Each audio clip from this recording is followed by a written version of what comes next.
Unas tanan, mapasalamaton ko sa mga barangay officials sa ilang paghatag o panahon nga nagpasidungog sa mitaliwan nga ex-barangay Kagawad Sinon Bisina mayong gabi is tanan. Niining panahon na sa kasubo ako nakikiusa sa gibati sa pamilya nga gibiyaan sa akong uyuan nga si Yuyo Sinon. Ang kamatayon lisod kayod natong dawaton. Magkinahanglan patataas nga panahon para sa atong madawat.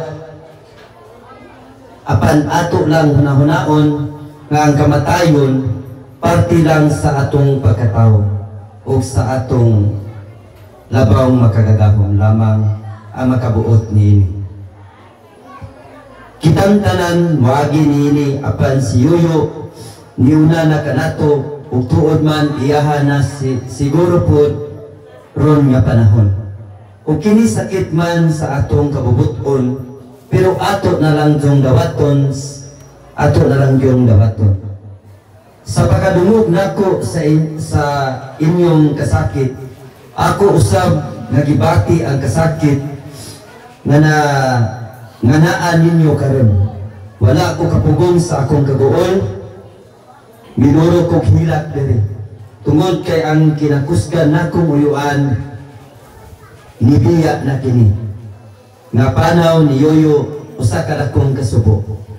Dili lang sa iyang pamilya, kundi para usab sa iyang mga higala, mga amigo, mga nagmahal ni Yuyo, apan magpabiling usab kanako ang mga maayong panumduman kung mga kaagi sa buhi pa siya sa matag usa ka nato.